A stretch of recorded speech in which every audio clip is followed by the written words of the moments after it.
Christmas புத்தாண்டு பொங்கல் வாழ்த்துக்கள் நண்பர்கள் எல்லாருக்கும் மகிழ்ச்சியா எல்லாரும் கொண்டாடுங்கள். இந்த புதல்வரை பெறுதல் என்ற தலைப்பு இருக்கிறது. அது மக்கட்பேறு என்று இருக்க வேண்டும் என்று சொல்கிறார்கள். ஆனால் எட்டுச்சுவடிகளை பெரும்பாலும் மக்கள் புதல்வரை பெறுதல் என்றுதான் இருக்கும் போல் இருக்கிறது. திருவள்ளுவர் அந்த ஒருவர் பன்மொழிகளை ஆள்வதில் ஒரு நுட்பம் இருக்கிறது. ஒரு அதிகாரத்தில் நீங்க எடுத்து பார்த்தீங்கன்னா அந்த அதிகாரத்தில் வரக்கூடிய சொற்களை வைத்துக்கொண்டே அவருடைய ஒருவர் பன்மொழி, அதாவது சினானிம்ஸ் பெற்றுள்ள அவர் கருத்தாக்கத்தை நாம் உணர்ந்து கொள்ளலாம். நான் உண்மையில போன வாரம் பேராசிரியர் பாரா சுப்பிரமணியம் அவர்களை சென்னையில சந்திக்கிற போது அவர் இப்பொழுது ஒருவர் பன்மொழி அகராதி சினானிம்ஸ் டிக்ஷனரி மாதிரி ஒன்று தயார் பண்ணிட்டு இருக்கிறதாக சொன்னாரு. அதுக்குரிய திட்டங்களை நாங்கள் அமைத்துக் கொண்டு அதை செயல்பட்டுக் கொண்டிருக்கிறோம்னு சொன்னார். அப்போ அவர் ஒன்று சொன்னார், ஒரு தொழில்முறை ரகசியத்தை சொன்னார். அதை நம்மளால பகிர்ந்து கொள்ளலாம்னு தவறில்லை. அதாவது ஒருவர் பொன்மொழியை நாம் கண்டுபிடிப்பதிலே மிகவும் சிரமம் இருக்கிறது. சினானிம்ஸ் கண்டுபிடிக்கிறதுல அதுக்கு ஏதாவது மெத்தடாலஜி இருக்குதா அப்படின்னு நான் கூட யோசிக்கிறது உண்டு. அது நான் என்னங்கிறத சொல்றேன். அப்பொழுது அவர் பேராசிரியர் சொன்னார், நான் ஒரு வழி கண்டுபிடிச்சிருக்கோம். அது என்ன என்று சொன்னால், நம்ம அகராதிகளை ரிவர்ஸ் பண்றது. அதாவது இப்ப தமிழோ அல்லது தமிழ் ஆங்கிலமோ இருக்கக்கூடிய அந்த அகராதிகளை தமிழ் இருக்கும், தமிழ் இருக்கும். அந்த இதை திருப்பி போடுறது. திருப்பி போட்டு அந்த ஒருவர் பொன்மொழிகளை நாம கண்டுபிடிக்கிறதுக்கு அது ஒரு முறையாக இருக்கிறது என்று சொன்னார். அது எப்படி அவங்க செய்யறாங்க அப்படிங்கிற வழிமுறையை நான் அது விவாதிக்கல. பேச்சு வாக்கில் நாங்க பேசுற போது அவர் சொன்னார். அப்படி பார்க்கிற போது திருக்குறளை பொறுத்தளவு இந்த ஒருவர் பொன்மொழிங்கிறது நீங்க அதிகாரத்தில் எடுத்து பார்த்தீங்கன்னு சொன்னால், உதாரணமா திருக்குறள்ல கடவுளே கிடையாது. அது கடவுள் வாழ்த்துங்கிற தலைப்புலதான் இருக்கிறது. அப்புறம் எல்லாமே பார்த்தீங்கன்னா ஆதி பகவன், புரிவாயில் ஐந்து வைத்தான், வேண்டுதல் வேண்டாமையிலான், எண்குணத்தான், இறைவன், இப்படித்தான் இருக்கும். அப்ப அதை வைத்துக்கொண்டு நம்ம ஒருவர் பொன்மொழியை கண்டுபிடிக்கலாம். அதாவது திருக்குறள்ல ஒருவர் பொன்மொழியை கண்டுபிடிக்கிறதுக்கு ஒரு நுட்பம் நமக்கு தெரியுது. இப்படி யோசித்து கொண்டிருந்தேன். சரி, அதை நான் பகிர்ந்து கொண்டு இப்ப நம்ம இதுக்கு போகலாம். இந்த திருக்குறள்ல அதனால புதல்வர் பெறுதல் என்பது உள்ள இல்லை, ஆனா வெளியில் இருக்கிறது. அதனால அவருடைய ஒருவர் பொன்மொழியாக புதல்வர் என்ற சொல்லையை நாம எடுத்துக்கொள்ள வேண்டும் என்பது ஒரு கருத்து. அவ்வளவுதான். சரி, இதுல நம்ம இன்னைக்கு உங்களோடு திரையை பகிர்ந்து கொண்டு பேசலாம்னு நினைக்கிறேன்.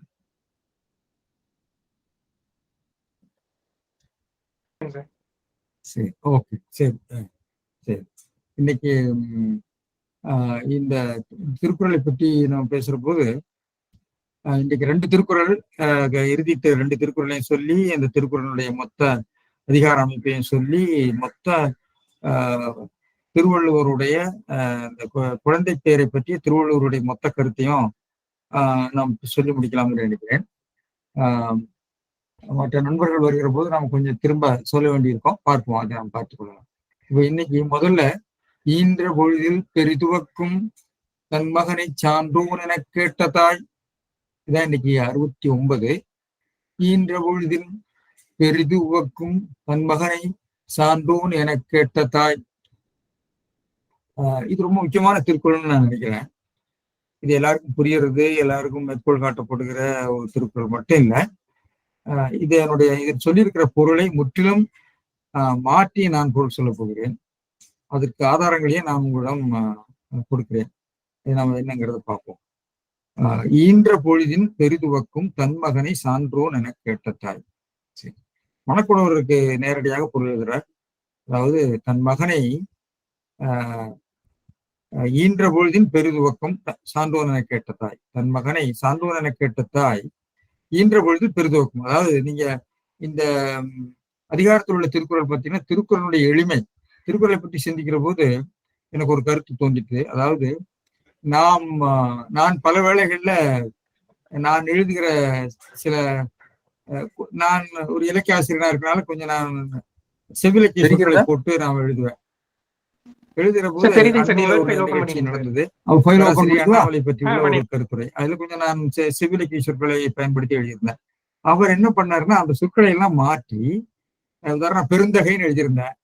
ஒரு பேராசிரியர் பெருந்தகை அப்படின்னு சொல்லி அவர் அந்த சொற்களை எல்லாம் எடுத்துட்டாரு. அது மாதிரி நான் சங்க இலக்கிய அந்த கிளாசிக்கல் இந்த சொல்லுவாங்க இல்லையா, அதாவது ஆர்கேயிசம், நம்மகிட்ட எல்லாம் ஒரு ஆர்கேயிசம் இருக்கும். இந்த ஆர்கேயிசத்தை, அந்த பழம் சொல்லாட்சியை அவர் மாற்றி விட்டார். அதை பற்றி ஒரு ஒரு குறிப்பு நம்முடைய பாரதியார் கவிதைகள்ல பாத்தீங்கன்னா ஆர்கேயிசம் இருக்கும்.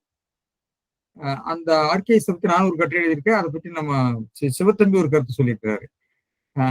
அதே மாதிரி சிற்பியினுடைய கவிதைகளையும் ஆர்கேயிசம் வர்ற போது அது ஒரு குறையாக சிவத்தம்பி ஒரு விமர்சனத்துல சொல்லியிருந்தாரு.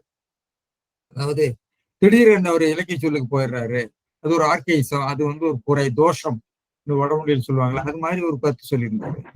நான் நினைக்கிறேன் அந்த எப்படி ஒரு ஒரு சாதாரண வழக்காட்சியை பயன்படுத்துவது அல்லது பழஞ்சொல்லாட்சியை பயன்படுத்துவதில கவிஞனுக்கு ஒரு ஒரு நோக்கம் இருக்கும். இப்ப வந்து பாரதியினுடைய பாஞ்சாலி சபதத்துல பாத்தீங்கன்னா நிறைய பழஞ்சொற்கள் சொல்லாட்சிகள் நிறைய இருக்கும். ஆனா அவருடைய வேற தேசிய பாடல்கள் அதிக பழஞ்சொற்கள் இருக்காது, ஆனா இருக்கும். ஆனா அது வந்து ஒரு சிறப்பை கொடுக்கும் அவருக்கு. அதே மாதிரி சில திருதுப்புல அவர் வந்து அவருடைய வட்டார வழக்கு சொல்ல கூட பயன்படுத்துவார். உதாரணமா நம்முடைய பாஞ்சாலை பற்றி சொல்லுகிற பொழுது, அவள் தீண்டலில் இருக்கின்றாள். தீண்டல்ங்கிறது ரொம்ப திருநெல்வேலி வட்டார வழக்கு. It's a very colloquial. அதை பயன்படுத்தியிருக்காரு. அது அது வந்து மாதவிழாயின்னு அர்த்தம் அதுக்கு. இப்படி ஒரு கவிஞனுக்கும் ஒரு நோக்கம் இருக்கு. திருக்குறளையும் வந்து ஆர்கேயிசம் இருக்குது. ஆனா அதே சமயத்துல அவருடைய சமகால ஒரு மொழியினுடைய எளிமையும் கொண்டு வந்திருக்கிறார் என்பதை நாம் திருக்குறள். அதனால திருக்குறள் நமக்கு ஒரு அர்த்தமாகிறதுக்கு காரணம், அவர் காலத்தில் இருந்த மொழி நடையை ஒட்டி எளிமையும் படுத்தியிருக்கிறார். அதே சமயம் ஒரு செவ்விலக்கிய ஆர்கேயிசத்தையும் அவர் பயன்படுத்தியிருக்காரு. எனக்கு பல வழிகளில் தோணும். அதுக்கு பரிமேலழகர் ஒரு இடத்துல நல்ல உதாரணம் சொல்லுவாரு. இந்த உடையார் முன் இல்லார் போல் ஏக்கற்றும் கற்றார் கடையரே கல்லாதவர் என்பது. அது வந்து நமக்கு டைக்ளோசியா ட்ரைக்ளோசியா எல்லாம் இருக்குது, அது தெரியும் உங்களுக்கு. இது உலக வழக்கை நோக்கிய வழக்கும் பாரு. ஏனென்றால் உடையார் இல்லார் அப்படிங்கிறது உலக வழக்குன்னு இருக்கிறார். அது வந்து சாதாரண சமகால பேச்சு வழக்குன்னு அர்த்தம். அந்த இடத்துல எப்படி வரணும்னா செல்வர் வறியவர்னு வரணும், அப்படி பயன்படுத்த. அப்படி திருக்குறள்ல பல நுட்பங்கள் இருக்குது, அதை நம்ம பார்க்க வேண்டும். சரி, அதுக்குள்ள அதனால இந்த திருக்குறள்ல பெரும்பாலும் இயன்ற வரைக்கும் அவருடைய சமகால சொல்லாட்சிகளை பயன்படுத்தி இருப்பார் என்று தான் எனக்கு தோன்றுகிறது. இந்த சொற்கள்லாம் இந்த திருக்குறள் நமக்கு நன்றாகவே புரிகிறது. ஒவ்வொரு அதிகாரத்திலும் நீங்க பாத்தீங்கன்னா ஏதாவது ஒரு திருக்குறள் வந்து ரொம்ப சாதாரணமா இருக்கும். உதாரணமா தீயினால் சுட்டவன் உள்ளாறு ஆறாதே நாவினால் சுட்டவன்னு சொன்னா அதெல்லாம் ரொம்ப சாதாரணமா இருக்கும். அதே மாதிரி செய்யாமல் செய்த உதவிக்கு வையகமும் மாணவம் ஆற்றல் இருக்கு. இது மாதிரி திடுதிப்புன்னு பாத்தீங்கன்னா ஒரு திருக்குறள் வந்து எங்கேயோ ஒரு எளிமையினுடைய பொலிவோடு இருக்கும். அது ஏதோ நுட்பம் இருக்குது போல இருக்கு. சில இதை நடையில் ஆராய்ச்சி கொண்டு பார்த்துக்கலாம், எனக்கு தெரியாது, எனக்கு தோன்றது சொல்லிட்டேன். சரி, இதுல ஈன்ற பொழுதின் பெரிதுவக்கும் தன் மகனை சார்ந்தோம். ஈன்ற பொழுதின் என்கிறது உரல் பொருள் வரக்கூடிய 5ஆம் வேற்றுமை. பொழுதை விட பெரிதுவக்கும் தான் பெற்ற காலத்தினும், கவனிச்சுங்க, காலத்தினும் மிக மகிழும் தன் மகனை சான்றோன் என்று பிறர் சொல்ல கேட்ட காலத்து தாய். காலத்தை கொண்டுட்டாரு, காலத்து தாய், கேட்ட காலத்து தாய் அப்படின்னு அந்த காலத்தை இங்க கொண்டு இருக்கிறார். சரி, அது என்னங்கிறத நம்ம பார்க்கலாம். சரி, அந்த காலத்துல பெற்ற காலத்திலே மகிழ்ந்தால் அதே போல கேட்ட காலத்தும் மகிழ்ந்தாலும் கொண்டு இருக்கிறார். ஒரு நுட்பம் அதை கவனிச்சுங்க. சரி, பரிமேலழகர் என்ன சொல்றாருன்னா ஈன்ற பொழுதின் பெரிதுவக்கம் தான் பெற்ற பொழுதை மகிழ்ச்சியும் எடுத்துட்டாரு. அதாவது காலம் என்பது காலம் அல்ல, அது காலத்தின் கண் நிகழ்ந்த மகிழ்ச்சி என்ற செயல். ஏனென்றால் அடுத்த தொடரில் உவக்கும் என்று இருக்கிறது.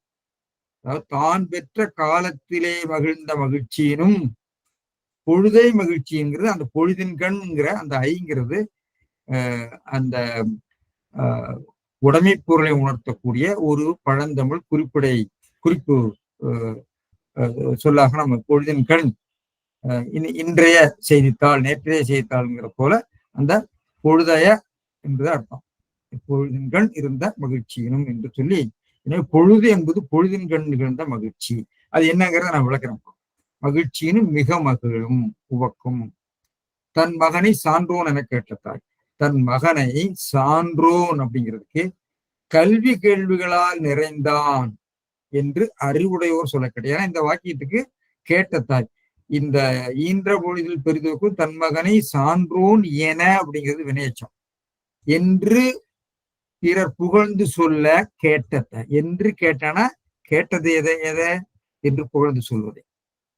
சொல்வது யாரை? மகனை. மகனை என்ற இரண்டாம் வேற்றுமை உருவை மகனை என கேட்டது என்று சொல்ல, என்று புகழ்ந்து சொல்லன்னு எடுக்கணும். எனவே என அப்படிங்கிறது இந்த இடத்துல இடைச்சொல் அல்ல, அது வினையச்சம்.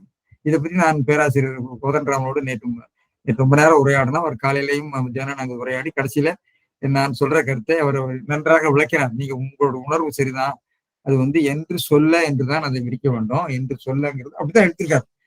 இது அது என்று புகழ்ந்து, மகனை புகழ்ந்து, அது நிறைய அதுக்குள்ள எம்பெடட் சென்ஸ் இருக்கு. அதுக்கு ரொம்ப போகல, ரொம்ப விளக்கத்துக்கு போகல. பேராசிரியர் பாலசுப்ரமணியம் இருக்காங்க, உங்களுக்கு புரியும்.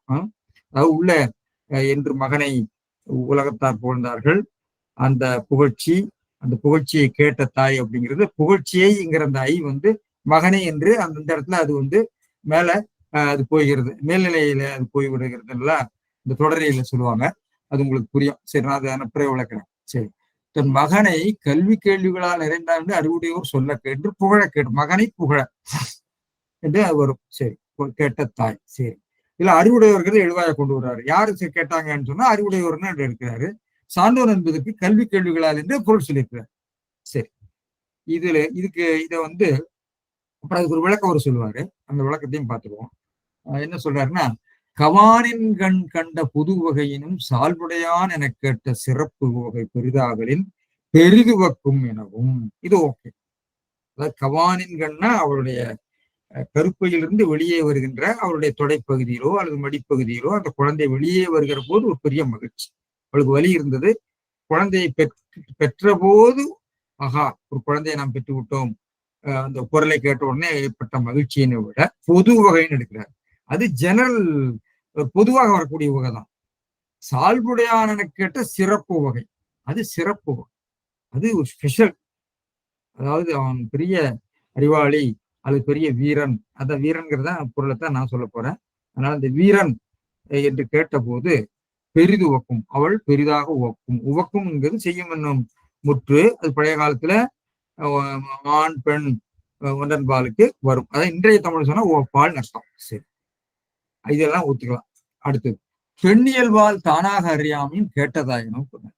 இதுதான் பரிமையாளர்களுடைய சமய சமுதாய பார்வை. ஏனென்றால் பெண்ணுக்கு இயல்பாக அறிவு இல்லை, பெண்ணுக்கு கல்வி இல்லை என்றெல்லாம் அவர் பேசுறார்.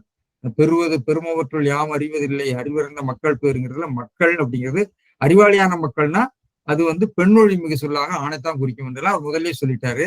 அந்த புதல்வர் பேர் அதிகாரத்தினுடைய தொடக்கத்திலேயே சொல்லிட்டாரு. புதல்வர்ங்கிறது ஆண் தான், அவன் தான் அந்த மோட்சத்துக்கு அனுப்பக்கூடிய ஆளு இதெல்லாம் அவர் முதல்லயே அதுக்குரிய முகவுரைகளையும் அதுக்குரிய அடிப்படைகளையும் செய்து விட்டார். எனவே அதை மறுபடியும் ரிப்பீட் பண்றாரு. பெண் தானாக அவளுக்கு தெரியாதான், அவன் யாராவது சொல்ல கேட்ட தாய் அப்படின்னு சொல்றாரு. கேட்ட தாய் அப்படின்னு சொன்னா கண்ட தாயின்னு சொன்னா என்ன சொல்லுவாரோன்னு தெரியல எனக்கு. இது அதாவது ஒரு மொழியியல்ல இருக்கக்கூடிய ஒரு விஷயம். அதாவது பெண்ணொழி மிகு சொல், ஆணொழி மிகு சொல்னா ஒரு சொல் தன்னுடைய ஆட்சியினாலே ஒரு இன்னொரு பொருளை மட்டும் வரையறுத்து உணர்த்தும். அது பல பொருள் ஒரு சொல் எப்படி டிசாம்பிகேட் பண்றது அப்படிங்கிறதெல்லாம் பத்தி நம்முடைய உரையாசிரியர்கள் சொல்லியிருக்காங்க. உதாரணம், அவர் வாழ்க்கைப்பட்டாருன்னு சொன்னா அது பெண்ணுக்கு தான் வரும். பெண் தான் வாழ்க்கை, அதனுடைய எழுவாயாக பெண் தான் வரும். இந்திரா காந்தி வாழ்க்கைப்பட்டார், நேரு வாழ்க்கைப்பட்டாருன்னு வராது.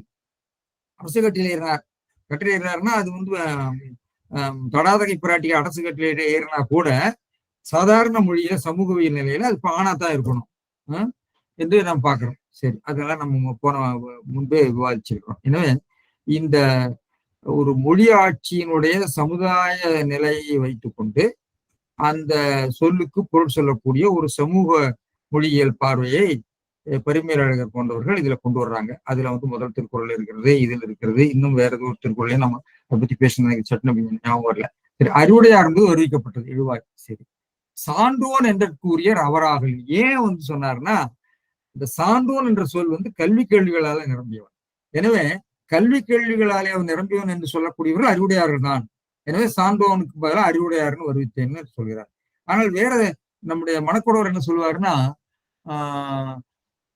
யாருன்னு சொல்லல, உலகோர்னு சொல்லுவாங்க சிலர், சிலர் பிறர்னு சொல்லுவாங்க, உலகத்தவர்கள் என்று பொதுநிலையில் சொல்லுவாங்க. உலகத்தவர்னு சொன்னா அது வந்து மிகவும் பொதுமையாக போய்விடும். உலகத்தோர் எல்லாருக்கும் ஜட்ஜ் பண்ண முடியாது. எனவே அறிவாளி தான் ஜட்ஜ் பண்ணணும், அறிவாளி தான் இதோ இருக்கணும்னு சொல்லி அதையும் வந்து இவர் இப்படி கொண்டு அதை ரெஸ்ட்ரிக்டிவா கொண்டு வந்துடுறாரு. இந்த அறிவுடை அப்படிங்கிறதுனால சான்றோர் அப்படிங்கிறதுனால சான்றோரை குறிக்கும் அறிவுடையார் தான் சான்றோர் என்று சொல்ல முடியும் என்று கொண்டு வந்துடுறாரு. சரி, தாய் உவகைக்கு அளவின்மையை அகுதி இதனால் பிரித்து கூறப்பட்டது.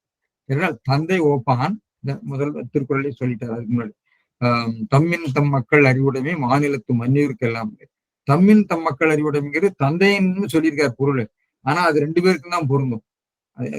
முந்தைய திருக்குறளுடைய பொருள் தம்மின் தம் மக்கள் அறிவுடைமை. தம் மக்கள்ங்கிறது தந்தைமார்களுடைய மக்கள் அப்படிங்கிற மாதிரி பொருள் சொல்லியிருக்கிறார். இல்ல அது தாயும் தந்தையுமாக இருக்கக்கூடிய பொதுப்பன்மையை தோணத்தும் என்று நாம போன வகுப்புல அதை பத்தி பேசணும். எனவே இதுல அவர் என்ன நினைக்கிறாருன்னா, இந்த உவகை என்பது அந்த மகிழ்ச்சி அளவு கடந்த மகிழ்ச்சி அடையக்கூடிய தாய் தான். மக்களுடைய சிறப்புகளை எல்லாம் அடைந்து அதை அவள் இயல்பாகவே அவளுடைய பரிவுணர்ச்சியினாலும் அன்புணர்ச்சியினாலும் பாச உணர்ச்சியினாலும் அவள் கனிந்த ஒரு உள்ளம் உள்ளதுனால அவளுடைய உவகை அதிகமாக இருக்கும். அதனால இந்த பெற்றோருக்கு வருகின்ற உவகையை தாய்மையில் வைத்து கூறினார் தான் பிரித்து கூறினார். தாய்மையில் வைத்து பிரித்து கூறினார் என்று அவர் சொல்றார். எல்லா இடத்தையுமே அவர் வந்து ஒரு வகையான என்ன சொல்றது சமூகவியல் சமூக மொழியியல் பார்வையை கொண்டு வந்துட்டே இருப்பார். சரி, பார்ப்போம். இதுக்கு வந்து பொதுநிலையில தன் மகனை நற்பண்பு நிறைந்தவன் என பிறர் சொல்ல கேள்வியுற்ற தாய் தான் அவனை பெற்ற காலத்து உற்ற மகிழ்ச்சியை விட பெரிதும் மகிழ்வான்னு பெரும்பாலும் பெருமையாளர்கள் விட்டு தான் அவர் போவாரு. பெற்ற காலத்து உற்ற மகிழ்ச்சி அதே மாதிரி அவர் கொண்டு வரும். காலத்தினும் அப்படிங்கிறது பெற்ற காலத்து உற்ற மகிழ்ச்சின்னு அதை கொண்டு வந்திருக்காரு. இவரு சரங்கபாணியார் கொடுத்திருக்கார். தன் பிள்ளை பண்பு நிறைந்தவன் அவர் சொல்றாரு. அவர் வந்து நற்பண்பு நிறைந்தவன் சொல்றாரு. மூவா கல்வி கேள்விகள்னு சொல்றாரு. மனக்குடவர் வந்து சான்றோர்னு மொத்தத்துல சொல்லிட்டு போயிடுறாரு. என்னெல்லாம் இருக்குன்னு பார்ப்போம். எனவே சாரங்கபாணியார் வந்து தன் பிள்ளை பண்பு நிறைந்தவன் என பிறர் பாராட்ட கேட்ட தாய் அவனை பெற்ற பொழுதிலும் பெரிதும் மகிழ்வார். சான்றோர் என்பதற்கு வீரன் என்ற பொருளும் உண்டுன்னு எழுதிட்டு போயிட்டாரு. அவ்வளவுதான், இங்க இல்ல அதுக்கு மேல. சரி, இதுல தொடரமைப்பு எப்படின்னா, தன் மகனை சான்றோன் என கேட்ட தாய் ஈன்ற பொழுதின் பெரிதுவக்கும். சரி, ஓகே, இது நேரம் இருக்கு. சரி, தாய் தன் மகனை உலகோர் சான்றோன் என்று புகழ்ந்து சொல்லினர். அதை கேட்ட தாய் ஈன்ற பொழுதின் மகிழும். நொந்து பெற்றவள் இல்லையா அவளுக்கு தானே அந்த நோவு. அந்த நோவுனால அவன் குழந்தையை பார்த்த உடனே மகிழ்ச்சி, அந்த மகிழ்ச்சியைத்தான் அவள் தானே அறிய முடியும். எனவே பெற்றோர் மகிழ்ச்சியை தாய் வைத்துத்தான் சொல்ல முடியும். அதனாலதான் பிரித்து கூறினார் என்று சொன்னாருன்னு நான் சொன்னேன். எனவே பெற்றோர் மகிழ்ச்சியில தாயினுடைய மகிழ்ச்சியை பிரித்து சொல்லும் போது அது பெற்றோர் முழுமையும் குறிக்கும். இதே லாஜிக் தான் நம்ம கொண்டு வர்றோம். தந்தை அப்படின்னு சொன்னா அவையத்து முந்தைய இருப்பச்செல்லாம் தந்தை மட்டுமல்ல தாயும் சேர்ந்துதான். எனவே ஏன்னா பள்ளிக்கூடத்துக்கு கொண்டு விட்டு அவங்களுக்கு இப்போ டியூஷன் சொல்லி கொடுத்து பிள்ளைகளை அறிவை வளர்க்கறது தாய் தான். இப்போ அந்த காலத்துல எப்படிதான் இருந்திருக்குமோ தெரியல. அதனால அவளுக்கு அறிவில்லை என்று சொல்வது பொருந்தாத பார்வை என்று நமக்கு விளக்கம் சொல்லலாம். எனவே அதாவது ஒரு இடத்துல தனக்கு வேணுங்கிற இடத்துல அந்த ஒளிமிகு சொல் என்பதையோ அல்லது பிரித்து கூறுதலையோ எடுத்துக்கிறாரு. தனக்கு வேண்டாத இடத்துல கொண்டு வந்துக்கிறாரு. அதாவது ஒரே ஒரு இலக்கண அமைதியை, ஒரே இலக்கண கூறுகளை எப்படி தன் இஷ்டத்துக்கு பொருள் சொல்வதற்காக இந்த உரையாசிரியர்கள் பயன்படுத்திக் கொள்கிறார் என்பதற்கு இந்த அதிகாரம் முழுமையுமே எடுத்துக்காட்டாக இருக்கிறது. எனவே அந்த கோணத்துல நம்ம பார்க்க வேண்டும். சரி, இதுல சொல்லடைகள் பார்த்தீங்கன்னா ஈன்றங்கிறது பெயரச்சம், ஈனுதல் பெறுதல் அப்படிங்கிறது பெற்ற. சரி, மகிழ்ச்சி பொழுதின் அப்படிங்கிறது பொழுதை மகிழ்ச்சியினும் காலத்தினும் சில பேர் எழுதுறாங்க. அவர் காலத்தினும் எழுதினாரு, மனக்குழவர் தான் எழுதினாரு. அதாவது காலத்தினும் காலத்து என்று எழுதினார். காலம்னே காலத்தை எழுதிட்டு போயிட்டாரு. ஆனா பரிமையாளர் தான் ரொம்ப நுட்பமா அதை சொல்றாரு. அந்த காலத்து என்பதற்கு பொழுதை மகிழ்ச்சி, அந்த காலம் என்பது காலத்தில் அல்ல, அந்த மகிழ்ச்சியின் கண்ணும் அந்த பொழுதின் கண் ஏற்பட்ட மகிழ்ச்சி. காலத்தினும் பொழுதினும் என்பது ஒரு நயம். உங்களுக்கு தெரியும், நயம் என்பது ஒரு வகையான பிராக்மேட்டிக் ஒரு பெர்ஸ்பெக்டிவ். பிராக்மேட்டிக்ல சொல்லுவாங்க. அது ஒரு உங்களுடைய பார்வையை பொறுத்து இருக்கிறது. அதாவது ஆஹ் உதாரணமா இப்ப தலைநாள் போல விருப்பினன் மாதோன்னு சொன்னா அது விட்டுரும். அதை விட சாதாரண வாக்கியத்தில் இருக்கு. இன்று போல் என்றும் வாழ்கான என்ன அர்த்தம்? இன்று போல்னா இன்றைக்கு போலன்னு அர்த்தம் இல்லை, இன்று வாழ்வது போல. இன்று என்பது இன்று வாழ்வது போல. இங்கு போல் எங்கும் அமைதி நிலவுகான்னு சொன்ன, இங்கு அமைதி நிலவுவது போல எங்கும் அமைதி நிலவுகான்னு அர்த்தம். அதாவது இடம் அல்லது காலம் உணர்த்தும் சொற்கள் ஆகுபெயர் நிலையில, தொடர் நிலையில, அக்காலத்திலும் அவ்விடத்திலும் நிகழ்ந்த நிகழ்வுகளை குறிக்கும். இது ஒரு வகையான நயம், இது ஒரு வகையான ஒரு மொழியினுடைய பண்பு. இதுக்கு பேர் உபச்சார வழக்குன்னு மரபிலக்கணத்துல சொல்லுவாங்க. இதுல பிராக்மேட்டிக்ஸ்ன்னு சொல்லக்கூடிய மொழிகள்ல அது ஒரு வகையான பெர்ஸ்பெக்டிவ்னு சொல்றாங்க. உதாரணமா, இந்த பானை நாழி அரிசி பொங்கும்னு சொன்னா, இந்த பானை பொங்கல, பானையில் உள்ள இடம், பானையில் உள்ள அந்த இடம் தான் அந்த நாழியை பொங்கும், அரிசியை பொங்கும். அப்போ பானை என்பது பானையில் உள்ள இடத்தை குறிக்குது. அதுக்கு இன்னொரு எடுத்துக்காட்டு, குளவளா கோடின்றி, குளம் நிறைஞ்சதுன்னு சொன்னா குளம் அல்ல நிறைஞ்சது, குளத்தில் உள்ள நீர் நிறைந்ததுன்னு அர்த்தம். அதாவது இடத்து நிகழ்பொருள் இடத்து மேல சொல்றது. இது உபச்சார வழக்கு அப்படின்னு சொல்லுவாங்க. அது ஆகுவேர்ல ஒரு வகை. சரி. அதாவது இப்ப நான் முன்பே சொல்லியிருக்கிறேன், ஒரு ஒரு இரவலன் ஒரு அரசனிடம் போகிறான். அவர் நெல்லை கொடுக்கிறாரு. அப்பா எனக்கு இன்னைக்கு சோறு கிடைச்சதுன்னு அவன் சொன்னா அர்த்தம். அவர் கொடுத்தது நெல்லு, ஆனா அவனுக்கு சோறு தான். சோறுன்னு சொல்றது அந்த நெல்லை அவன் சோறாக ஆக்குவான் என்பது அர்த்தம். இது ஒரு நயங்களை பத்தி நான் முன்னாடி பேசியிருக்கேன். எத்தனை நயங்கள் இருக்குதுன்னு பேசியிருக்கேன். சரி. பெரிது என்பது வினையடை, பெரிதும் உவக்கும், மிக மகிழும். சரி. தன் மகனை அதுல எல்லாம் பெரிய பிரச்சனை இல்லை, மகன் பெயருதான். சான்றோன், சான்றோன் என்பதற்கு கல்வி கேள்விகளால் நிறைந்தவன் என்று பரிமையாளர்கள் பொருள் சொல்லியிருக்காங்க. எல்லாருமே அப்படித்தான் பொருள் சொல்லியிருக்காங்க. ஆனால் சான்றோன் என்பது திருக்குறள்ல இந்த இடத்துல நிச்சயமாக அது வீரன் என்ற பொருளைத்தான் குறிக்கும் என்பது என்னுடைய ஆணித்தரமான நம்பிக்கை. அதுக்கு என்னென்ன காரணங்கள் நான் சொல்ல போறேன். கல்வி கேள்விகளால் நிறைந்தோன் என்பது குறிப்பு பெயராகாது, உரிச்சொல்லால் மிக என குணத்தின் மேல் என்றதுன்னு காரியத்திர கவிஞர் சொல்றார். இந்த சான்றோன் என்பது சான்றோன் என்ற அந்த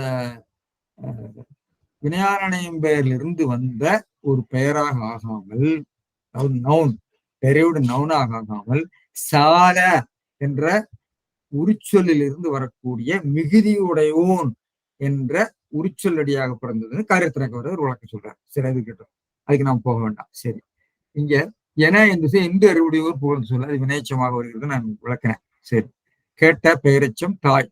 சரி, இதுல என்னுடைய விளக்கம் என்னன்னு சொன்னா, இதுக்கு முந்தின திருக்குறள்ல அறிவுடைமை தந்தைக்கு மகிழ்ச்சி அளிக்கும், தத்தம் அறிவுடைமை, தத்தம் அறிவுடைமை தம் மாநிலத்து மண்ணிற்கெல்லாம், இது தம்மின் தம் மக்கள் அறிவுடைமை மாநிலத்து மண்ணிற்கெல்லாம்னு அறிவுடைமை பற்றி பேசுறேன்.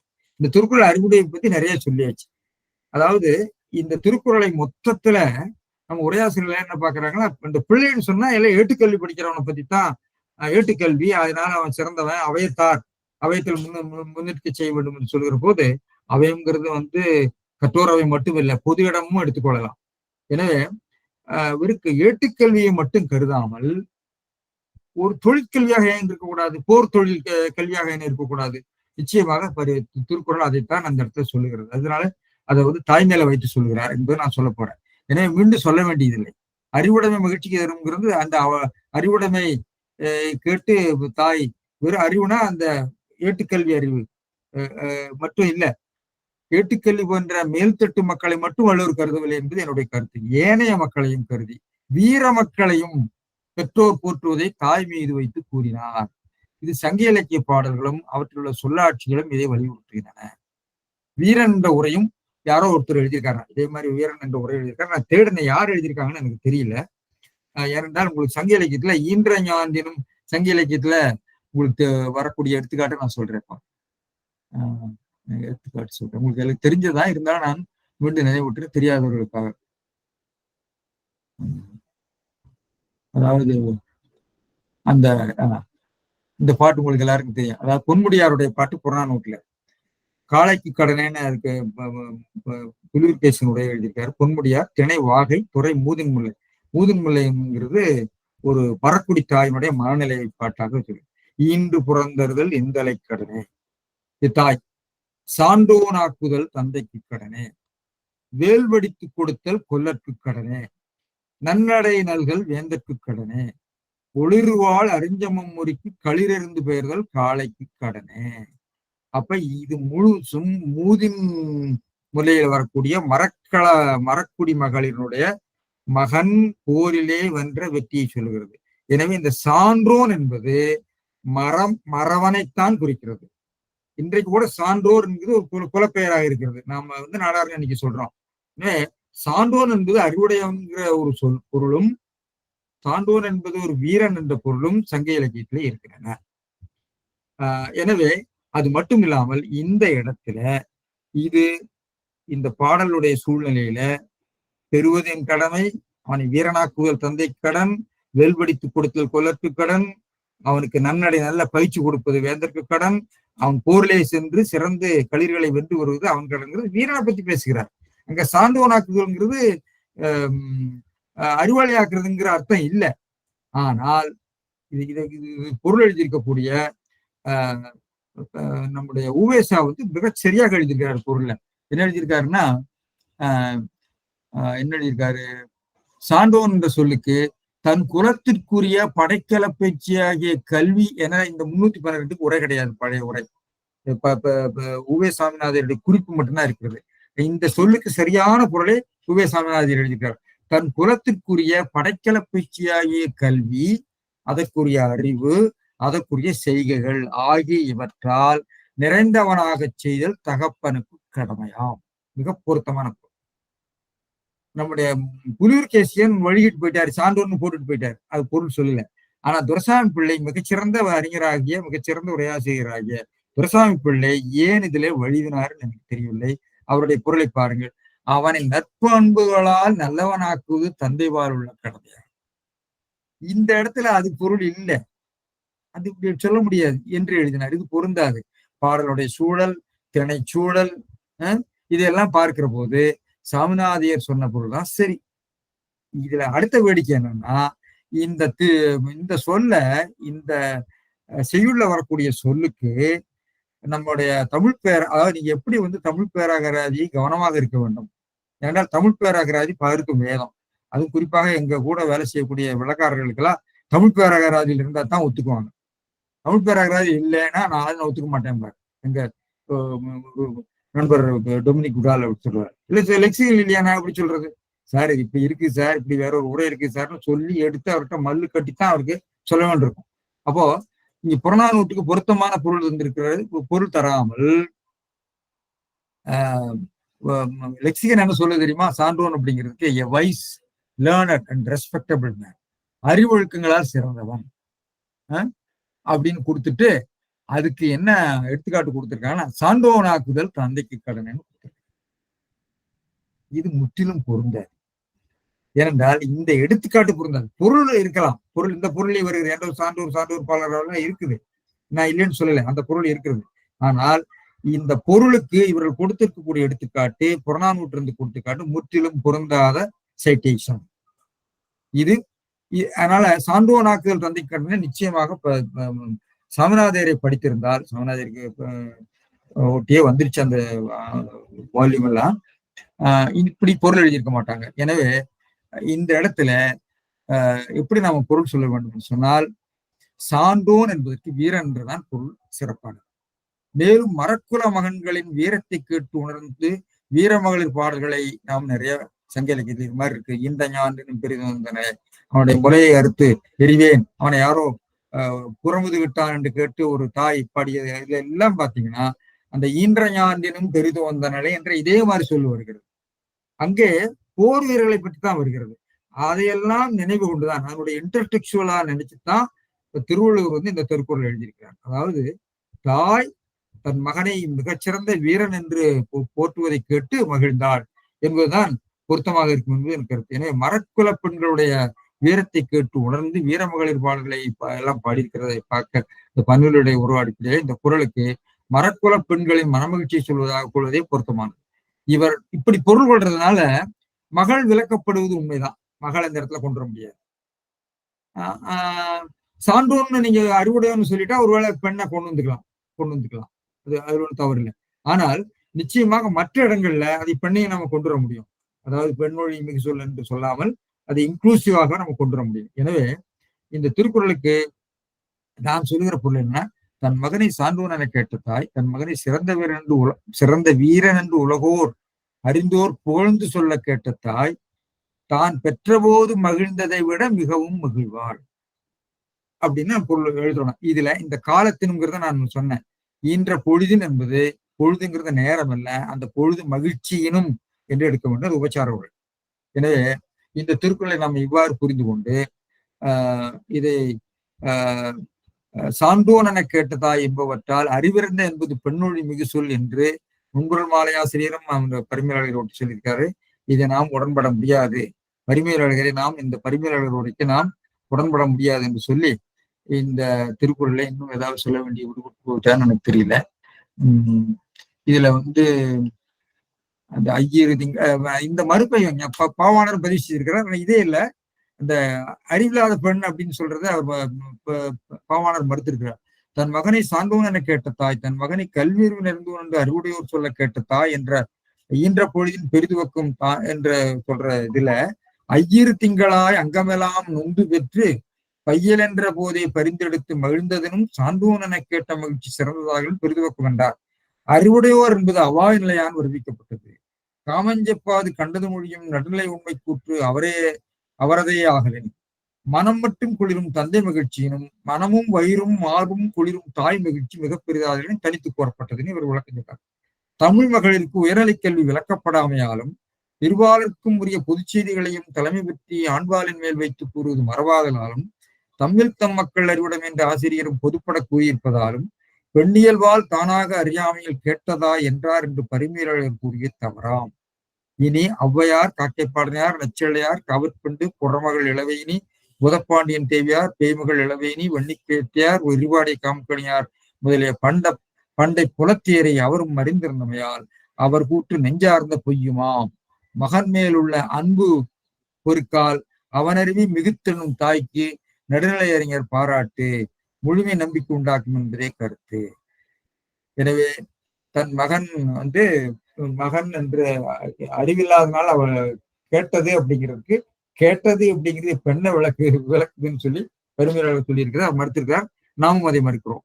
எனவே இரண்டாவது, இந்த சான்றோன் என்ற சொல்லுக்கு ஒரு பொருள் விளக்கம் மாற்றி சொல்லி அது எப்படி நம்முடைய மொத்த திருக்குறளுடைய அதிகார அமைப்புல ஒரு அறிவுத்துறை மட்டும் சாராத பிற உடல் சார்ந்த திறன்களை வெளிப்படுத்துகின்ற போர்க்கலை முதலியவற்றிலே சிறந்திருக்கக்கூடிய ஒரு மக்களையும் அவர் உட்படுத்திக் கொள்கிறார் திருவள்ளுவர் என்பதை நாம் விளங்கிக் கொள்ளலாம் என்று சொல்லி இந்த திருக்குறளை நாம் முடித்துக் கொண்டு அடுத்த திருக்குறளுக்கு நாம் போகலாம். இதுல என்ன ஏதாவது விடுபட்டிருக்கான்னு எனக்கு தெரியல, ஏதாவது இருந்தாலும் நான் பிறகு சொல்றேன். எனவே அடுத்த திருக்குறளுக்கு நாம் போகலாம். எனவே அடுத்தது மகன் தந்தைக்கு ஆற்றும் உதவி இவன் தந்தை என்னோர்தான் கொல் எனும் சொல். மகன் தந்தை காட்டும் உதவி இவன் தந்தை என்னோட்டான் கொல் எனும் சொல். இதுலயும் ஒரு சில நுட்பங்கள்லாம் இருக்கு, நம்ம பார்க்கலாம். உதவி என்ற சொல், சொல் என்ற சொல் பார்க்கலாம். இதுக்கு அர்த்தம் இதுவும் பாத்தீங்கன்னா மிக எளிமையான திருக்குறளத்தான் இருக்கும். மகன் தந்தைக்கு செய்யும் உபகாரம் இவன் தந்தை என்ன தவம் செய்தான் என்று உலகத்தார் சொல்லும் சொல்லை படைத்தார். உலகத்தார் என்னோட்டான் என்று உலகத்தார் சொல்லை படைத்தல். சொல் அப்படிங்கிற சொல்லை படைத்தல், சொல்லை நிகழ்த்துதல். சொல்லுனா சொல்லுதல் அர்த்தம். சொல்லுங்கிறது பெயர் சொல் இல்லை, அது ஒரு தொழிற்பெயர். சரி, இது நெறியின் ஒழுகுவாரை உலகத்தார் புகழ்வாராதலின் மகனும் ஒழுக்கமுடையவனாக வேண்டும் என்றது. எனவே இது ஒழுக்கத்துக்குள்ள கொண்டு வந்துடுறார். இந்த இவன் தந்தை இவனுடைய ஒழுக்கங்களை எல்லாம் பார்த்து இவன் ஒழுக்கமுடையவனாக, நட்பண்பும் ஒழுக்கமுடையவனாக இருக்கிறான். எனவே இவன் மிக சிறந்த ஒரு தந்தைக்கு பிறந்தவன், அவன் என்ன பயிர் செய்து பெற்றானோ என்று சொல்லி இவர் மறுபடியும் ஒரு மாதிரி தியாலஜிக்கலா கொண்டு வர்றாரு. சமயம் சார்ந்த ஒரு விளக்கமாக இதை கொண்டு போகிறார். ஆனால் பொதுநிலையில நம்ம விளக்க முடியும். சரி, நம்ம பார்க்கலாம். பரிமையாளர்கள் என்ன சொல்றாருன்னா, தந்தைக்கு மகன் ஆற்றும் உதவி. கல்வியுடையனாகிய தந்தைக்கு மகன் செய்யும். கல்வியுடையனாகிய தந்தைங்கிறதுக்கு அடைய கொண்டு போறாரு. ஏன்னா மகன் தந்தைக்கு முதல்ல சொல்லியிருக்காரு இல்லையா, தந்தை மகற்காற்றும் நன்றி அவையத்து முந்தி இருப்ப செயல், அவையத்து முந்தி கல்வியுடையவனாக்கி முந்தி இருப்ப செயல் என்ற செய்தியை உட்படுத்தி கல்வியுடையனாக்கிய தந்தைக்கு மகன் செய்யும் கைமாறாவது, உதவிங்கிறது கைமாறு, செய் நன்றின்னு அர்த்தம். ஏன்னால் உதவி என்பது செய் நன்றி என்ற அதிகாரத்துல பொருள் பன்மொழியாக வள்ளுவர் ஆண்டிருக்கார். செய்யாமல் செய்த உதவி, செய்யாமல் செய்த கைமாறுக்கு என்று சொல்லி, கைமாறு வேண்டா கடப்பாடுங்கிறது பிரதிபகாரம், அது வந்து நன்றி. முதல்ல சொல்றது மகன் தந்தை மகற்காற்றும் நன்றி அப்படிங்கிறது, நன்றிங்கிறது நன்மைன்னு அது பொருள், அது நன்றிங்கிற என்ற பொருள் அல்ல. அது அதையே நம்ம முன்னாடி விளக்கணும். சரி, எனவே இவன் தந்தை எண்ணூற்றான் கொல் என்னும் சொல் தன் அறிவும் ஒழுக்கமும் கண்டார், இவன் தந்தை இவனை பெறுவதற்கு என்ன தவம் செய்தான் கொள்ளோ என்று சொல்லும் சொல்லை நிகழ்த்துகிறார். தன் அறிவும் ஒழுக்கமும், அறிவும் ஒழுக்கமும், அவனுடைய செல்வத்தை எல்லாம் பத்தி பேசல, அறிவும் ஒழுக்கம் உள்ளவனைத்தான் உலக போழ்வார் என்பது ஒரு கருத்து. சரி, இவன் தந்தை இவனை பெறுவதற்கு என்ன தவம் செய்தான், எண்ணோற்றான் கொல். இதுல கவனிங்க, இதுல திருக்குறள்ல வந்து இவன் தந்தை எண்ணோற்றான்தான் இருக்குது. பெறுவதற்கு இதெல்லாம் இவர்கள் நாம அந்த இடத்தை இணைத்துக் கொள்ள வேண்டும். இவன் தந்தை இவனை பெறுவதற்கு, பெறுதற்கு மணக்குடர் என்ன சொல்லுவாருன்னா, அப்படியே நிறைய எழுதிட்டு போயிடுவார். இவன் தந்தை இவனை பெறுவதற்கு என்ன தவம் செய்தான் கொள்ளோ என்று சொல்லும் சொல்லை நிகழ்த்துதல், சொல்லை படைத்தல் அவர் சொன்னாரு. இவர் சொல்லை நிகழ்த்துதல், அதுக்கு எப்படி விளக்குறாருன்னு பாருங்க. சொல் என்பது நிகழ்த்துதலாகிய தன் காரணம் தோன்ற நின்றது. இது இங்கதான் பரிமேலழகர். பரிமேலழகர் மிகப்பெரிய ஒரு அறிஞர், மிகச்சிறந்த இலக்கண ஆசிரியர், மிகச்சிறந்த மொழியில் அறிஞர், சந்தேகமே இல்லை. ஆனால் அவருடைய அறிவு பல வேளைகள்ல ஒரு மாதிரி என்ன சொல்றது, பிறழ்வு மனோநிலையில போயிருக்கு. பிறழ்ந்த மனோநிலையில அவருக்கு தோன்றிய கருத்துக்களை அவருடைய சமுதாய பார்வை வெளிப்பட்டு விடுகிறார். ஆனால் அவரை போல ஒரு இந்த இலக்கண விளக்கமோ மொழியியல் விளக்கமோ செய்வதற்கு எந்த உரையாசிரியரும் கிடையாது. சரி, சொல் என்பது நிகழ்த்துதலாகிய தன் காரணம் தோன்ற நின்றது. அது என்னங்கிறது பிறகு விளக்கம். சொல்லுனா சொல்லை சொல்லுதல், சொல்லை சொல்லுதல் என்றால் சொல்லை சொல்லும்படி ஒழுகுதல். அதை நிகழ்த்துதல்னா அங்கனம் சொல்ல ஒழுகுதல். எனவே இது குறிப்பெச்சம், குறிப்பெச்சத்துல கொண்டு வருவாங்க. அது நான் பிறகு என்னங்கிறது விளக்குறேன். இதனால் புதல்வன் கடன் கூறப்பட்டது. சரி, அதுல முதல்ல சொன்ன முந்தின திருக்குறள்ல என்ன சொன்னாரு, என்ன சொன்னாரு,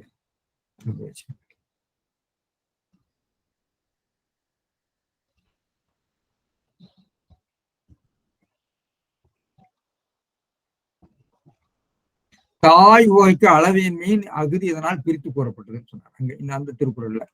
இங்க மகனுடைய கடமைன்னு சொல்றார். இதனால் புதல்வன் கடன் கூறப்பட்டது. புதல்வன் கடன் சொல்லிட்டார். சரி, பொழிப்பு வரதராசனுடைய குறிப்பு, மகன் தன் தந்தைக்கு செய்யத்தக்க கைமாறு நன்றி, இவன் தந்தை இவனை மகனாக பெற என்ன தவம் செய்தானோ என்று பிறர்னு எடுத்திருக்கிறாரு. பிறர் புகழ்ந்து சொல்லும் சொல்லாகும். இளங்குமரனார் என்ன சொல்றாருன்னா, மகன் ஒருவன் தனக்கு பலவகையாலும் உதவிய தன் தந்தைக்கு செய்யும் பலவகையாலும் உதவிய அப்படின்னு இவர் எடுக்கிறாரு. அவர் வந்து அவையத்து முந்தியிருப்பு செயல் எடுக்கிறாரு.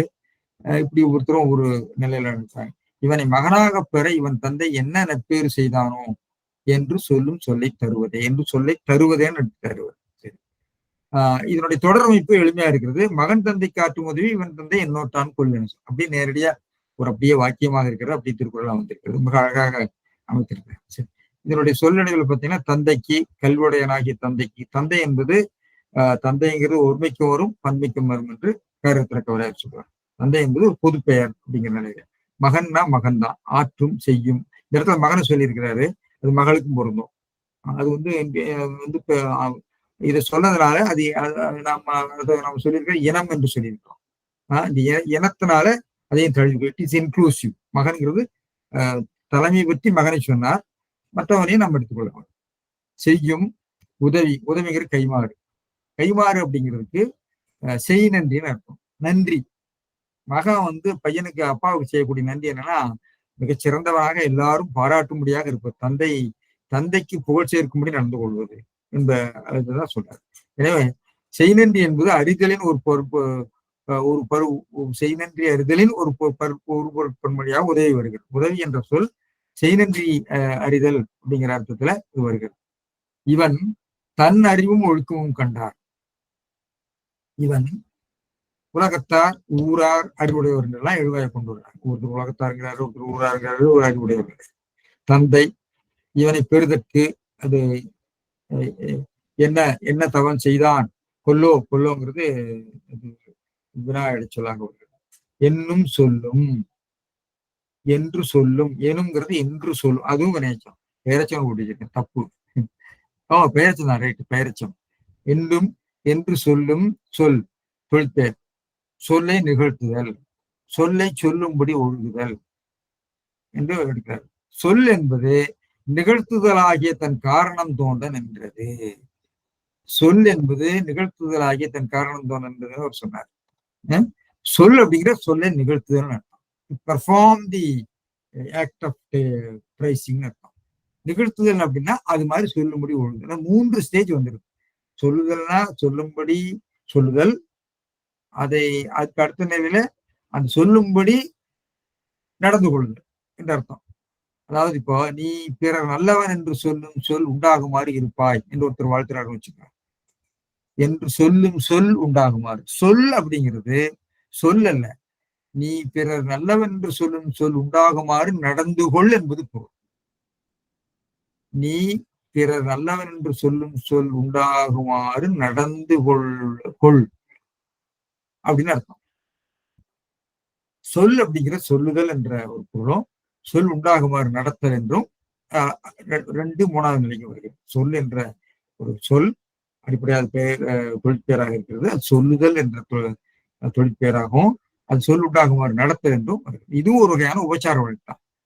சரி, இதுல வள்ளுவர் தந்தைக்கு தான் சொல்லியிருக்கிறாரு. அதாவது இந்த அப்பா என்ன தவம் பண்ணாலும் ஏன் அம்மா தவம் பண்ணக்கூடாது? பெரியாழ்வார் சொல்றாரு. என்ன நோன்பு நோற்றாள்களோ இவனை பெற்ற வயிறுடையாள் எனும் வார்த்தை எய்துவித்த இடிகேசா. பெரியாழ்வார். வள்ளுவர் தந்தைக்கு சொன்னதை மாற்றி தாய்க்கு சொல்லுகிறாரு.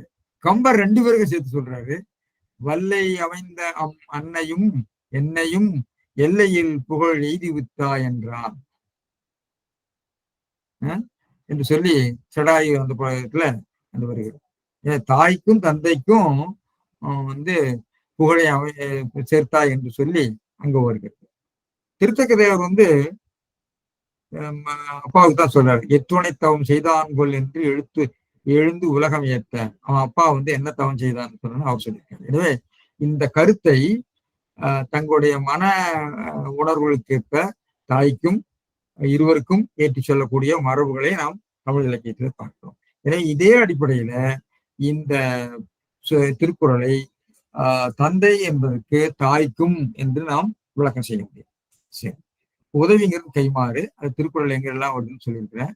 இந்த இடத்துல வருது, உதவிக்கு இன்னொரு இடத்துல வருகிறது, உதவும் இந்த இடத்துல வருகிறது. எனவே இந்த இதாச்சு. அடுத்தது என்ன சொல்றது? இப்ப பரிப்பெருமாள் ஒண்ணு சொல்லியிருக்காரு. அது முக்கியமான ஒரு கருத்தை நான் இங்க உங்களுக்கு விளக்கணும். இவ்வதிகாரத்து புதல்வரை கற்பிக்க என்றதனாலும் புதல்வனும் உலகத்தார் புகழுமாறு ஒழுக என்றதனாலும் 4 வகை ஆச்சிரமத்தில் இல்வாழ்வான் இலக்கணம் அன்புடைமை முதலாக கூறுகின்றார். ஆகலானும் இவ்வதிகாரத்தால் முற்பட பிரம்மச்சரிய இலக்கணம் கூறியவாறாயிற்று. இவன் எண்ணூற்றான்குல் என்று சொல்லுகிற போது அந்த நோற்றல் என்ற அந்த சொல்லை வைத்துக் கொண்டு அவர் என்ன நினைக்கிறாருன்னா, இவன் என்ன தவம் செய்தானோன்னா அவன் தவம் செய்யுமாறு தவம் செய்து பெற்றது போல இவனும் தவம் செய்கிறானே என்று சொல்லி இந்த திருக்குறளை பிரம்மச்சரிய இலக்கணத்துக்குரிய கூற்றாக பரிபெருமாள் சொல்றார். இப்படி சொல்லக்கூடாதுன்னு இல்லை. ஏன்னா நோற்றல் என்ற ஒரு சமய சொல்லை ஆண்டிருக்கிறதுனால அந்த சமய சொல்லின் மூலமாக நோற்றல் என்பது தவத்தை மேற்கொள்ளுது. அது பிரம்மச்சரிய ஒழுக்கம் என்று கொண்டு வந்திருக்கிறார். இப்படி எல்லாம் பார்க்கலாம், எப்படி எல்லாம் பார்த்திருக்கிறார்கள் என்ற ஒரு கோணத்தை சொல்வதற்காக நான் இதை சொன்னேன். எனவே இவனை பிள்ளையாக பெறும்படி இவன் தந்தை என்ன தவம் செய்தாரோ என்று சொல்லும்படியாக என்று அவர் சொல்லிக் கொண்டு போவார். எனவே சரி, இன்றைக்கு அதுல பெரிய வேறுபாடுகள் இல்லை. அப்புறம் திருக்குறள்ல பாத்தீங்கன்னா மகள் என்ற சொல்லாட்சி இல்லை. மகன் இருக்கிறது, மகளிர் இருக்கிறது, மக்கள் இருக்கிறது. மக்கள் என்பது பிள்ளைகளை என்ற பொருத்திலும் வரும், பொதுமக்கள் என்ற பொருளிலும் வரும். முறை செய்து காப்பாற்றும் மன்னவன் மக்களுக்கு இறை என்று வைக்கப்படுங்கிறது பொதுமக்களை சொல்றாரு. மங்களம் என்ப மனைமாட்சி, மற்றது நன்கலம் நன்மக்கள் பெறுங்கிறது இந்த குழந்தைகளை வாரிசுகளை சொல்றாரு. அதே மாதிரி மக்கள் அப்படின்னு நிறைய இடத்துல வருது. அடுத்ததாக மகளிர் என்று வருகிறது, ஒருமை மகளிரே போல இதெல்லாம் வருகிறது. மாய மகளிர் முயக்கு என்று மகளிரை பற்றி சொல்கிறார். மகள்னு வரல, மகன் இருக்கிறது. என்னன்றி கொண்டாருக்கும் உய்வுண்டாம் உய்வில்லை செய் நன்றி கொண்ட மகற்கு என்றெல்லாம் வருகிறது. பயன் சொல்வாரா மகன், மகன்னா அந்த இடத்துல மனுஷன் அர்த்தம். மனுஷன் 3 பொருள் உண்டு. மனுஷன், வாரிசு, இன்னொன்று பொது நிலையில ஆண்பார் என்ற நிலையிலும் வரும். எனவே மகன் இது மேற்கோளாக தந்தை என்பது ஒருமை பன்மையாக இருமைக்கும் பொதுன்னு சொல்லியிருக்காரு. சரி, இப்ப நான் மொத்தத்துல இது சம பண்ண போறேன். அதிகாரத்துல 10 திருக்குறள்ல முதல் திருக்குறள் புதல்வர் பேற்றினுடைய சிறப்பு, பெருமவற்றுள் யாம் அறிவதில்லை அறிவறிந்த மக்கள் பேரு அல்ல என்று பெறாங்க. அப்புறம் 2வது 3வது திருக்குறள்ல எழுமை எழுபிறப்பும் உள்ளுவர் தங்கன் விழுமம் துடைத்தவர் நட்பு, தம்பொருள் என்ப தம் மக்கள் தம்பொருள் அவர் தம் வினையால் வரும் என்பது நன்மக்கள் மறுமை பயனை தருவார்கள், மறுமை பயனை ஈட்டி தருவார்கள் என்று சொல்கிறார். அப்புறம் 4, 5, 6 இம்மை பயன் அமிழ்தனும் மாற்றையின் இதே தம் மக்கள் சிறுகை அளாவிய கூழ் மக்கள் மீதி என்பதோட துன்பம் மற்ற அவர் சொற்கேட்டல் என்பது செவிக்கு குழந்தை யாழினே இந்த தம் மக்கள் மழலை சொல் கேளாதவர் என்று சொல்லி இம்மையிலே நமக்கு இந்த உலகத்தில் அடையக்கூடிய இன்பம் சொன்னார் 3 திருக்குறள். அப்புறம் தந்தை கடமை சொன்னார், தந்தை மகற்காட்டு முந்தி அவைத்து முந்தி இருந்துச்சு. அப்புறம் தந்தை மட்டும் இல்ல, பெற்றோர்கள் மட்டும் இல்ல, அவையத்தாறு ஒப்பார் தம்மில் தம் மக்கள் அறிவுடமே மாநிலத்து மனிதருக்கு எல்லாம் என்று சொல்லி. அப்புறம் தாயினுடைய வகை ஈன்ற பொழுதின் பெருதுவக்கம், புதல்வருடைய கடமை மகன் தந்தை காட்டும் உதவி இவன் தந்தை என்ன. எனவே இதுல மகளை பற்றி வெளிப்படையாக இல்லை, தாய் தந்தை மகன் என்ற சொற்கள் உள்ளன. ஆனால் அவற்றை நாம் அந்த இனம் என்பதனாலே மகளை நாம் கொள்ள வேண்டும் என்று சொல்லி மொத்தத்துல என்னுடைய இலக்கிய மதிப்பீடு என்ற நிலையில பாத்தீங்கன்னா இவ்வதிகாரத்துல கருத்துக்களுடன் உணர்ச்சி பாடல்களும் இருக்கின்றன. பெருமாவற்றுள் யாம் அறிவதில்லை, குழலை நிதி என்ப இதெல்லாம் பாத்தீங்கன்னா ஒரு லிரிக்கல் பியூட்டி உள்ள, அதாவது உணர்ச்சி மிகுந்த பாடல்களும் இருக்கின்றன. அப்புறம் பரிமேலழகர் பரிதியார் போன்றவர்கள் இவ்வதிகாரத்தை தம் சமய சமுதாய பார்வையில் விளக்கம் மேற்கொள்ளார். அதற்கு அவர்கள் சமுதாய மொழியில் பார்வையில் சொற்கள் விளக்கம் முதலியவற்றை எடுத்து செய்கின்றனர் என்று பார்த்தோம். அடுத்தது பல உரையாசிரியர்கள் மகன்கள் ஏட்டுக்கல்வி ஒழுக்க முதலிய சிறப்புகளை முன்னிலைப்படுத்தி உரைகின்றனர். அது அவையத்துங்கிற சொல்லு, தம்மின் தம் மக்கள் அறிவுடைமை என்றெல்லாம். ஆனால் நிச்சயமாக திருவள்ளுவர் அதோடு அவருடைய வீரத்தையும் வீரஞ்செறிந்த மக்களையும் அவர் போற்றியிருக்கிறார் என்பதை நாம் உணர்ந்து கொள்ள வேண்டும். என்றால் அதுக்கு சங்க இலக்கியம் சான்று வலுவான சான்றாக இருக்கிறது. அதன்படியே சான்றோர் என கேட்டதா என்பதற்கு பொருள் கொண்டனர். வள்ளுவர் போர்க்கலை முதலிய உடல் சார்ந்த திறன்களையும் மக்கள் பெற வேண்டிய சிறப்பாக போற்றி இருப்பதாகவே நாம் சான்றோன் என்ற குரலுக்கு விளக்கம் கொடுக்க வேண்டும். மேலும் நம் மரபு அதற்கு இடம் தருவதாகவே உள்ளது சங்க இலக்கியமாக. அடுத்து மொத்தத்தில குரல் நடுநிலையாகவே உள்ளதாகவே தோன்றுகிறது. எளிமை, முழுமை, கவித்துவம் நிறைந்த குரட்பாக்கள் இருக்கின்றன. உரையாசிரியர்கள் குறிப்பாக உரையாசிரியர்கள் தங்களுடைய ஒரு சனாதன பார்வையில அவற்றுக்கு கொடுத்திருக்கக்கூடிய விளக்கங்களை நாம் மறுதளிக்க வேண்டிய நிலையில் தான் நாம் இருக்கிறோம் என்று சொல்லி இந்த உரையை நான் நிறைவு செய்கிறேன். நன்றி. வினாக்கள் இருந்தால் கேட்கலாம், கேளுங்க. சார் வணக்கம் சார். வணக்கம் சார், சொல்லுங்க. நிறைய வினாக்கள் இருக்கு, 1-2 மட்டும் கேக்குறேன். கேட்கல சில கருத்துக்கள். ஒண்ணு நீங்க சொல்லுங்க, கருத்துதான், கருத்து கேட்க வேண்டாம். ஆர்காயிசத்தை பத்தி சொன்னீங்க இல்லையா, அந்த பழைய வழக்கு அழிந்த சொல்ல அல்ல வழக்கெடுந்த சொல்லுன்னு சொல்லலாம். அதுல இப்போ அகஸ்திலிங்கம் எழுதுனது நீங்க சங்க தமிழ் கேள்விப்பட்டிருப்பீங்க. ஆமா, அந்த பாடல் ஏதோ அந்த சங்க இலக்கியத்தை அவர் வரிசை முறைப்படுத்தியிருக்கிறார் இலக்கண கூறுகளின் அடிப்படையில. இப்ப இதுல வரக்கூடிய இந்த முதல்ல சொன்ன குரல்ல ஈன்ற, அப்புறம் சான்றோன், உவக்கும், இது எல்லா சொற்களுமே அந்த காலத்து சங்க இலக்கியங்கள்ல வந்திருக்கு. அதனால திருவள்ளுவர் பயன்படுத்தினது வந்து பேச்சு வழக்கிலிருந்து எடுத்து பயன்கொண்டார் அப்படின்னு நம்ம சொல்றதுக்கு முடியுமான்னு தெரியாது. ஏன்னா நம்ம அந்த காலத்துல அல்லது அவருக்கு முற்பட்ட காலத்தில் இருந்த இலக்கியங்கள் எல்லாத்திலும் இருக்கக்கூடிய சொற்கள் எல்லாம் நம்ம ஒப்பிட்டு பார்த்து திருவள்ளுவர் பயன்படுத்தி இருக்கக்கூடிய புதிய சொற்கள் அதற்கு பிறகுதான் வந்திருக்குன்னு நம்ம நிறுவனாதான் நம்ம திருவள்ளுவர் வந்து ஒண்ணு அவர் சொற்களை உருவாக்குனாரு அல்லது அந்த காலத்துல இருந்து பேச்சு வழக்கில இருந்து எடுத்து பயன்படுத்தினார் அப்படின்னு நம்ம சொல்ல முடியும்.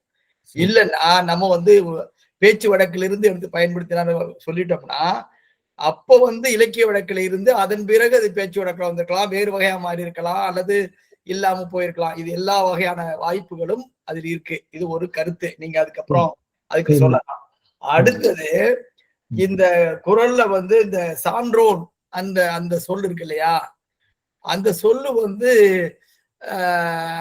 வீரன் என்ற பொருள்ல வந்து அந்த ஈண்டு புறந்ததுல வருது, இல்லைன்னு சொல்றதுக்கு இல்லை.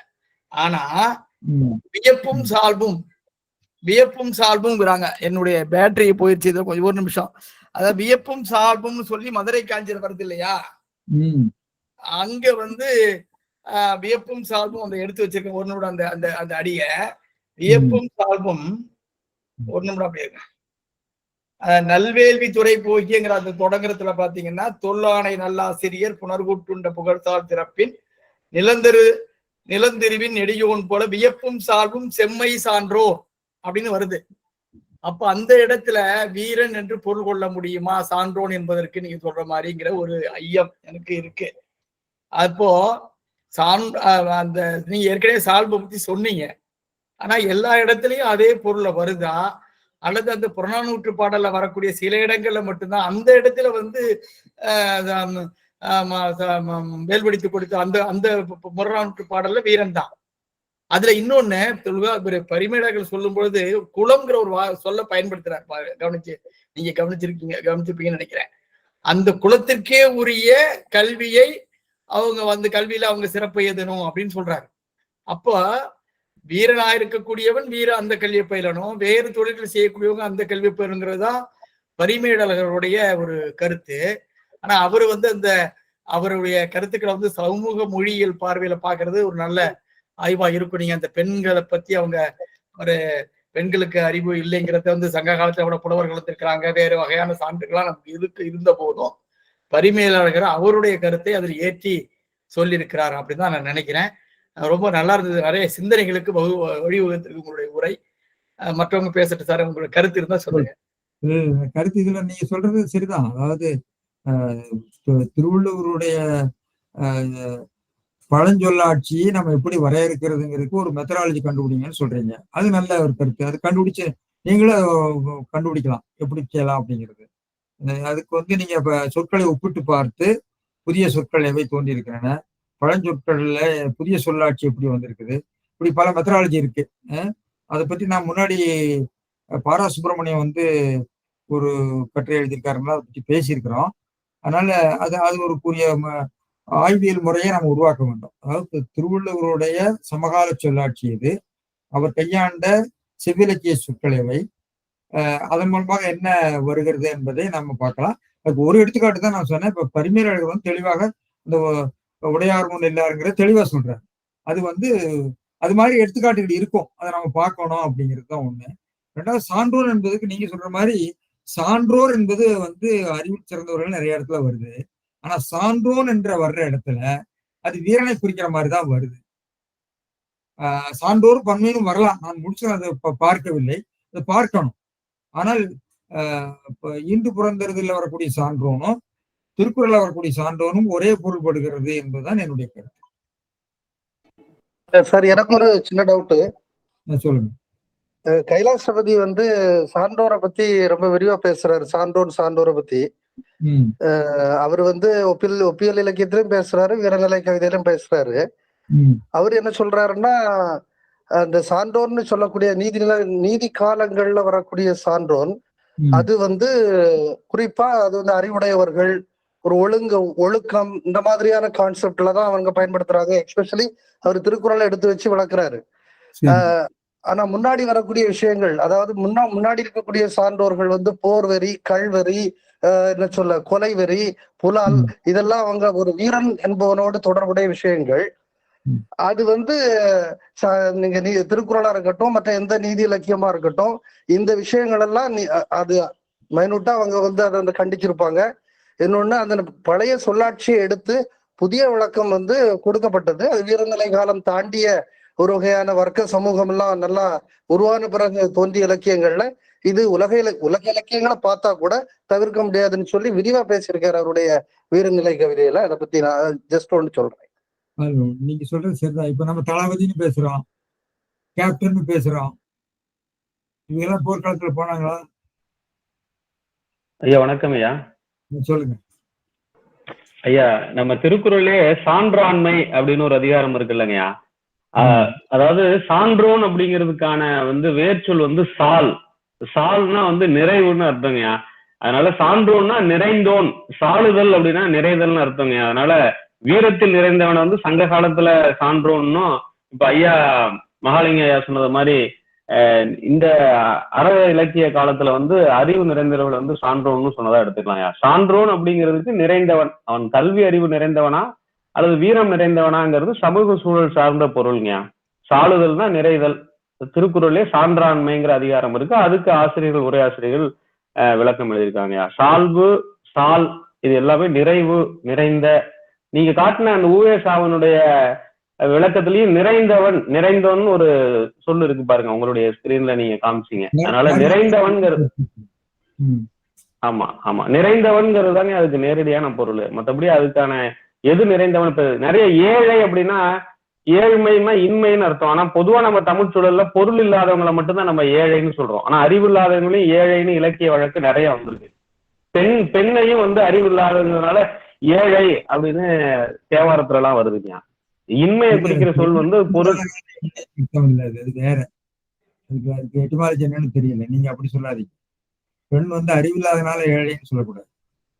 இல்ல இல்லையா, அப்படி நான் சொல்லலையா. அந்த சொல்ல வந்து அந்த மாதிரி தேவாரத்துல பயன்படுத்திருக்காங்கன்னு சொல்றேங்க. நான் அந்த கருத்துல சொல்லலையா, என்னுடைய கருத்து இல்ல. பெண்ணுங்கிற பொருள், ஆமா ஏழைங்கிறத, ஆமா ஏழைங்கிறத பயன்படுத்தி பெண்ணை பங்காகக்கூடிய சிவனை குறிக்குது. ஆனா பிற்காலத்துல நம்ம ஏழை காலம் சொன்னா ஏழைகளுக்கு துணையாக இருக்கக்கூடிய வறியவர்களுக்கு துணையாக இருக்கிறது பொருள் மாறுது. அது வேற. ஆனா பெண் வந்து அறிவுல வறுமையா இருக்கிறனாலதான் ஏழைன்னு சொன்னாங்கிறது எனக்கு இல்ல. அப்படி உரையாசிரியர்கள் அப்படி எழுதியிருக்காங்க. தேவாரத்திற்கு உரையாசிரியர்கள் அப்படி குறிப்பிட எழுதியிருக்காங்க. எந்த உரையாசிரியர்? ஐயா தேவாரம்.org பார்த்தேங்க. நான் அப்புறம் எடுத்து அனுப்பிச்சு விடுறேங்க.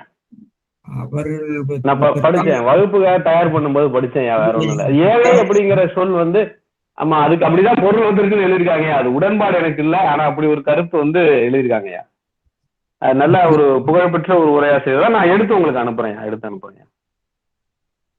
பெரியவர்களாக இருந்தாலும் அவர்கள் சொல்லுவதை நாம் எல்லாம் ஏற்றுக்கொள்ளணும் அவசியம் இல்லை. திருவள்ளுவர் சொல்லிட்டாரு. கண்டிப்பா. வேற கொஸ்டின்ஸ் கேளுங்க ஐயா. வணக்கம் ஐயா. புதுச்சேரியில இருந்து பேராசிரியர் குழந்தைசாமி. சிந்தனையை தூண்டுகின்ற, அறிவை பெருக்குகின்ற அருமையான கருத்துக்களை இனிமையாக எடுத்து சொன்னீங்க ஐயா. முதல்ல நன்றி. இதுல வந்து இந்த அதிகாரத்துக்கூட தொல்காப்பிய பொருளதிகாரத்துல வர்ற சில நூற்பாக்களை நாம இணைத்து பார்க்கும்போது இன்னும் தெளிவு கிடைக்கும். 2-3 பேர் நல்லா கருத்துக்களை சொன்னாங்க. காமம் சான்ற கடைக்கோட்காலை, ஏமம் சான்ற மக்களோடு துவன்றி, அறம்புரி சுற்றமோடு கிழவனும் கிளத்தியும் சிறந்தது பயிற்றல் இறந்ததன் பயனே. அப்ப இதனுடைய தாக்கம், இந்த நூற்பாவினுடைய செல்வாக்கு திருக்குறள்ல நிறைய இருக்குங்கய்யா.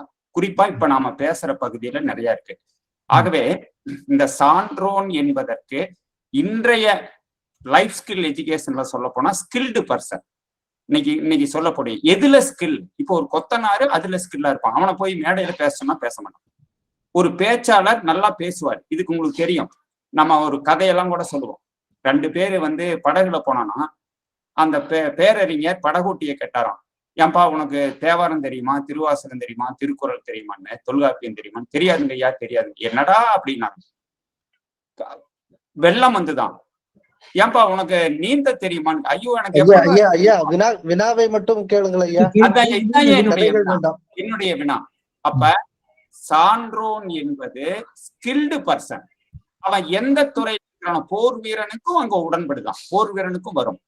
இன்னொன்னு தொடர்பொருண்மை அடிப்படையில பாருங்க, கேட்ட என்பது போர்க்களத்துக்கு போகாமல் போர்க்களத்தில் நடந்த கலிங்கத்து பரணி மாதிரி போர் விவரணை சொன்னவரிடமிருந்து கேட்ட என்கிற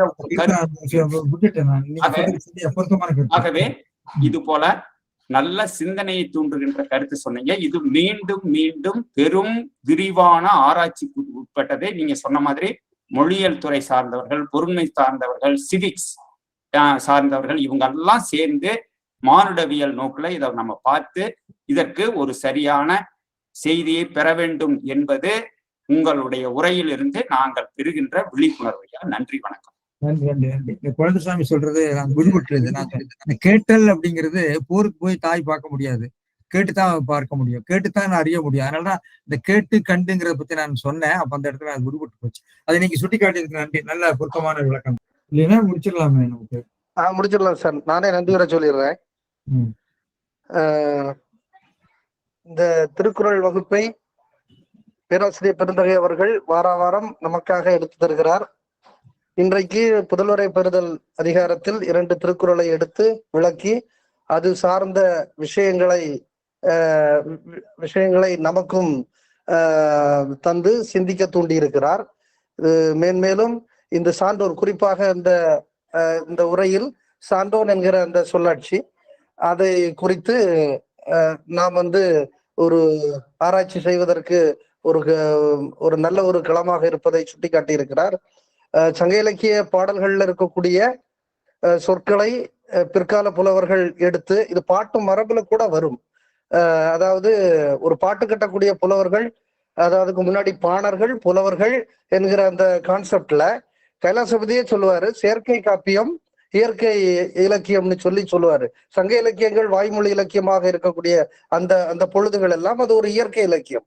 அதுல பயன்படுத்தக்கூடிய சொல்லாட்சியை செயற்கை காப்பியங்கள், செயற்கை இலக்கியங்கள் உருவாகும் போது, குறிப்பாக திருக்குறள் அந்த மாதிரி அதுக்கு பின்னாடி வரக்கூடியது புலவர் மரபுன்னு சொல்லும் போது, அதுல முன்னாடி இருக்கக்கூடிய அந்த சொற்களை எடுத்துக்கொண்டு ஒரு பாட்டு மரபுல புதிய அர்த்தம் கொடுக்கறதும், அந்த சொற்களை அப்படியே பயன்படுத்துறதும் உண்டு என்பதை அவர் விளக்கி காட்டியிருப்பாரு. ஃபார் எக்ஸாம்பிளுக்கு, நிறைமொழி மாந்தர் ஆணையில் கிளந்த மறைமொழி தானே மந்திரம் என்ப. இந்த மந்திரம் என்கிற கான்செப்ட் சங்க இலக்கியத்துல முற்றிலும் ஒரு வேறுபட்ட ஒன்றாக இருந்து, அது நீதி இலக்கியங்கள் காலகட்டங்கள்ல மந்திரத்தினுடைய தன்மை எப்படி மாறுதுங்கிறத நம்ம பார்க்கலாம். இது இளம்பூரணர் மந்திரத்துக்கு திரி சுவாக எல்லாம் காட்டுவாரு. அது ஒரு வர்க்க சமூகத்துல எப்படி மாறுதுங்கிறத நம்ம பார்க்க முடியுது. அது மாதிரி இந்த சான்றோன் என்பதும் நம்ம பார்க்க வேண்டியது இருக்கு. இது தொடர்பான ஆராய்ச்சிகள் சமூகவியல் நோக்கில், மொழியியல் நோக்கில், மானுடவியல் நோக்கில் செய்தால் மட்டுமே இது ஒரு உறுதியான ஒரு கூற்றை நோக்கி நாம் நகர முடியும் என்று நினைக்கிறேன். அந்த விதத்தில் நல்ல ஒரு வகுப்பை எடுத்து நமக்கு விருந்தாக்கிய பேராசிரியர் பெருந்தகை அவர்களுக்கு எனது சார்பாகவும் கீன ஆய்வு வட்டத்தின் சார்பாகவும் உளமார்ந்த நன்றியை தெரிவித்துக் கொள்கிறேன். இந்த வகுப்பிற்கு தங்களுடைய வினாக்களை எல்லாம் கேட்டு எல்லோருக்கும் அந்த விஷயங்கள் போய் சேரும்படி உங்களுடைய வினாக்கள் இருந்தன. அந்த வினாக்கள்